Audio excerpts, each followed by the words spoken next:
Greetings, beautiful beings. November is a month of Pleiadians. So let's call upon our ancestor Pleiadians to come and join with us, to share their wisdom and knowledge with us, and to teach us how to better our life and how to better this world, to make it world most wonderful and amazing world for the generations to come. So today we will share about another star sister called Maia. Now the Maia is one of the planets in the Pleiadian star cluster. Last time I shared about the Electra, before that about Alcyone. So as the Pleiadians are the soul healers, and the Alcyone is very much focused on the soul healing, and the Electra goes at soul and the physical healing, Maia is a little different. They still share their soul healing energy, but it is the planet of inventors, planet of these futuristic cities and the places, and something that we only dream about yet, or something that we channel into the movies and stories and wonder if it is true.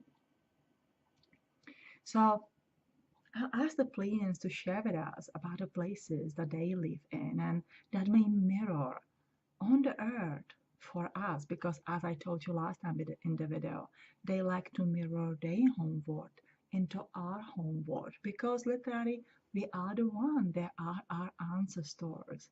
And even though the star nation contribute in the seeding of humanity, the Pleiadians has been the first ones. And so let's go to Maia. Now if you travel to Maia and you astral traveling in your dreams, not most likely in the physical body in this lifetime, you will find yourself first upon the landing. It is a very dark planet, and you wonder, okay, so Alcyone has this stimulated light, or the sun, we can see the sun in the sky, the Electra, what's happening on the Maia? They are in the same cluster. How come this planet doesn't have that view of the sky? And as you come there, the guides and the Pleiadians will join with you, and they will sort of take you on this amazing journey. Like you would go, let's say, to go and view an ancient castle. You would receive a guide who will guide you through and explain to you why this and that happened. And so our guide will share with us that the Maia is a planet of volcanoes. There are many volcanoes. Some of them are already dead, and there are still quite a lot of them who are active. And when you would live on a planet with a very active volcano, the ash from the volcano would literally cover all the atmosphere and would not let the sunlight to go in. So it would make a difficult place to for the life to thrive, or the life in a, let's say, the closest similar way we know, the thrive. The trees would not grow, we won't be able to grow any food, we would not have a food, we would die, right? Plus we'll not even speak about the oxygens that the trees and the plants do create for us. So another part of this planet is covered with water.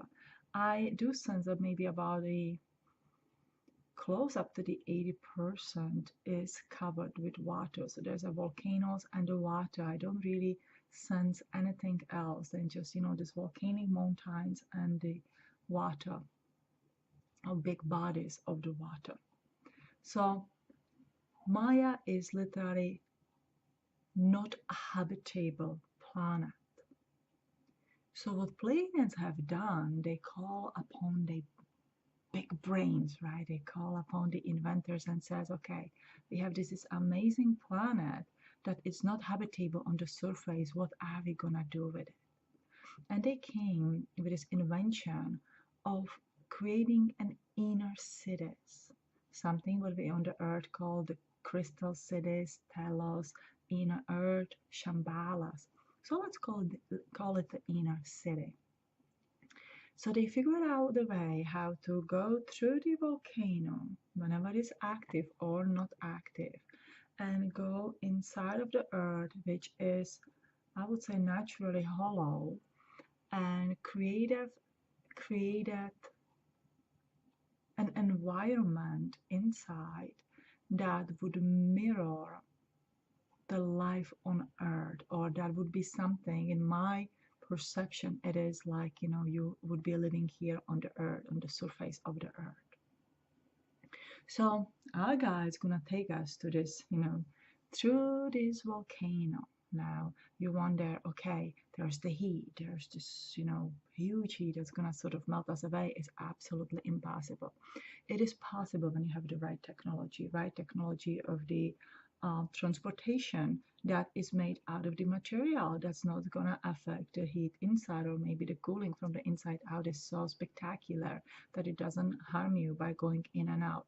So let's try to going through the volcano inside of the inner place of the Maia is like going on the elevator and going to some particular place. You push the button and you're going to the place that you're going in. When you go in, my perception, or what I sense from them, it's almost like you would open the door to this most biggest aquarium that you can, I guess without a word, we would call it terrarium, right? Sometimes my English words mix a little bit. So terrarium that you would open and you enter this world that is by all means protected, and it's naturally stimulated. It is the made up world. It is something that I have learned how to make a world inside, how to create the natural daylight, how to create, of course, the heat, the body, the oxygen, how everything will thrive there, to a such degree that once you are inside, you do not know, or you don't perceive any feeling or anything that you're living inside of the planet. So you do thrive. And so all these inventors, and of course the other star seeds, or it won't be the stars, it will be the light beings, who decided to live there, to contribute to this world, and just to thrive there, and participate in any kind of the occupation and the life experience, just is thriving there, really in the most beautiful and amazing way. Now, you wonder, where do they take the sunlight? What is the source of the heat? What is that mega power battery that operates it, right? And they learn to harness the heat from the volcanoes, and they learn to harness the heat from the core of the planet. So those are two main source batteries: the volcanic heat and the core of the planet, which is very hot. And the way how I am shown to this, it's sort of, I'm seeing this big, what we would compare to solar panels on the earth. So there are these big panels that literally, naturally, through we would call, I guess, the green energy, supplying this place with the natural daylight, the sunlight, the heat, the electricity, and everything that you can imagine that needs that source of the energy. So it's the self-sustainable world in a way. And I think that a lot of inventors live there now. Of course, as I'm talking about this, it must remind you of the stories of the inner cities on the earth. Now, since the Pleiadians are the first contributing extraterrestrial star family here on the earth, helping, starting the Lemuria and pulling the other star nations into the project. By the somewhere, let's say in the 3/4 of the Lemurian timeline, they had to figure it out, okay, where are we going to live next? If there's going to come destruction, which they, I think, worried that it's going to happen, or had a hint about it that it's going to happen.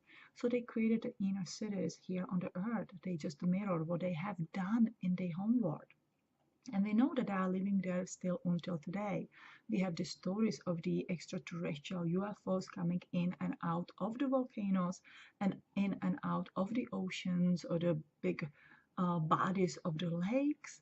And I would suggest that it leads into these inner cities that are here on the earth.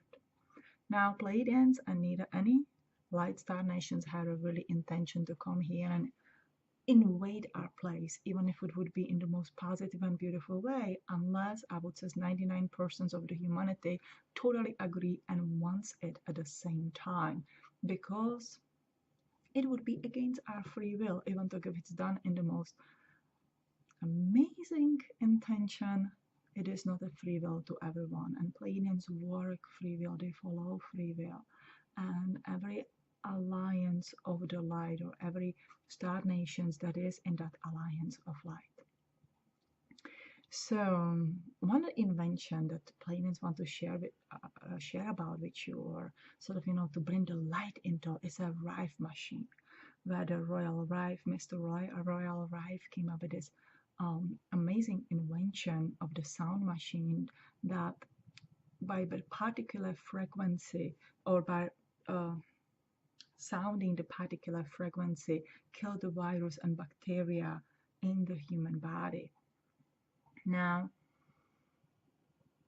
why I'm mentioning the Rife machine is to pointing out into the star seeds, toward the star seeds here on Earth, because this star seeds from the Pleiadians, from the they are Pleiadian. This is I'm not just into the healing. I'm not just into this emotional healing, emotional drama. I really love to be technical. I really love to use my logical brain, and yet I want to combine it with something else out there.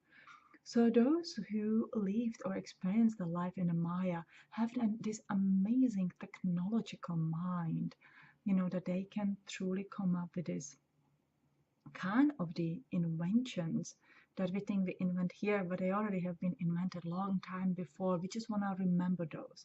But you want to have the good logical mind, good technical mind, or engineering mind, that really that little edge of it, I guess, and be in the alliance of your heart, of your emotions, of the holistic spiritual part of you, and learn to merge it all together. So Rive machine is I think, exceptional machine that I personally use as well for my family, for my clients, but it is a complementary thing, or it is a part of the puzzle. I just want to put it out there. If you guys decided to use Rive machine, which I would definitely recommend, merge it with the other healing modality, change of the life, let's say some good supplements, changing the diet, what you eat. It is the piece of the puzzle. It's not the only thing that does the healing. It has to be follow up with the other thing. So maybe I should make a video about Rive machine.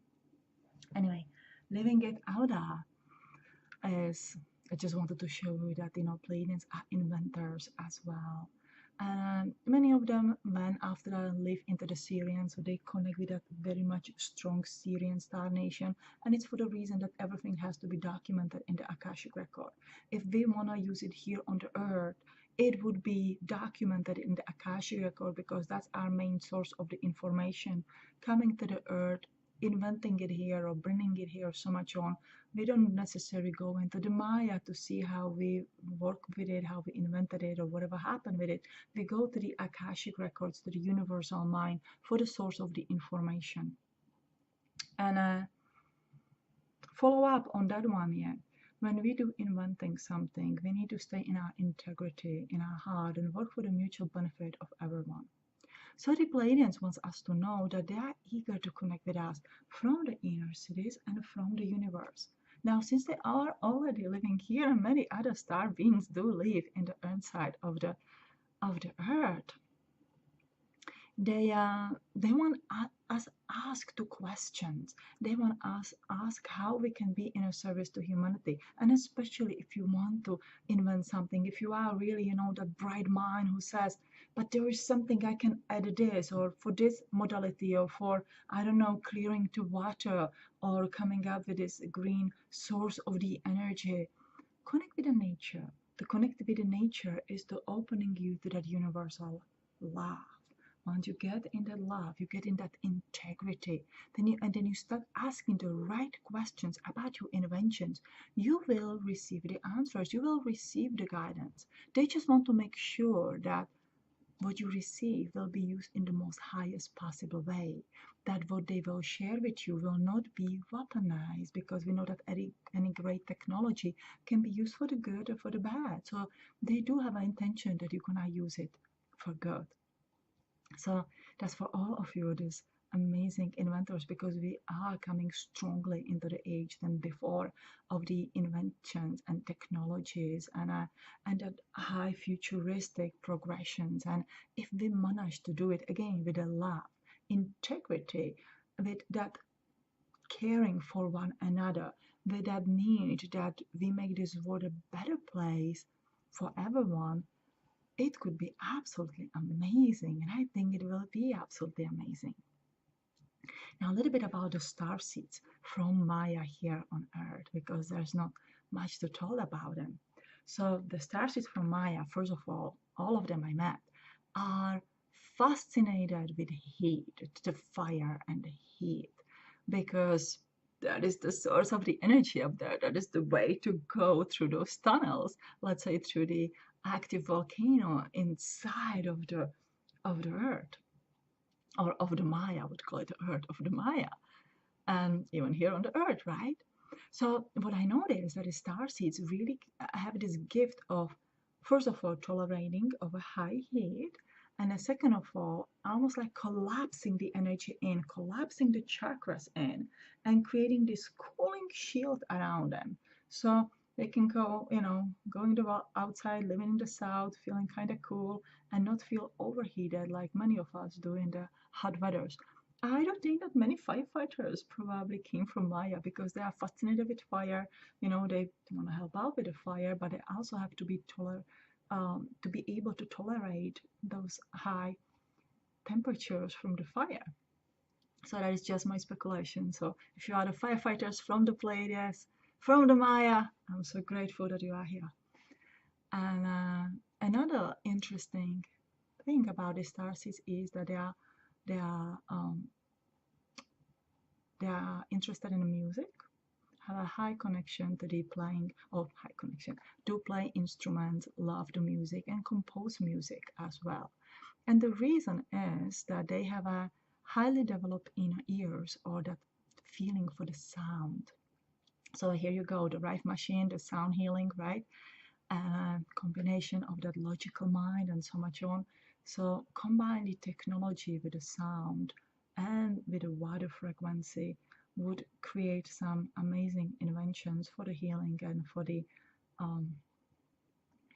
for anything, as I sense it. It almost feels like from there, like there's no limits. You can do anything with it. You can do whatever it is that you want with it, as long as it's integrity and in the good for humanity. And one thing I noticed, so I like to look, when I read for star seeds, I like to look for similarity, because it really gives us that affirmation that we are just not really making it up, right? That there, how this passive, we have a similar, I don't want to say the problems, but the similar signs. So majority of star seeds from Maya do have eye problems, and they are born with it. They are literally born with a bad side, or the high stigmatism, or some eye issues. And it is a reason that, because they don't see that well, they have to really develop the inner ears, the feeling of that sound, and the perception through their body. So it is something that should not make you, or is not designed to make you less, or make you, I think the less is not the right word, to make you be in disadvantage. It is the advantage.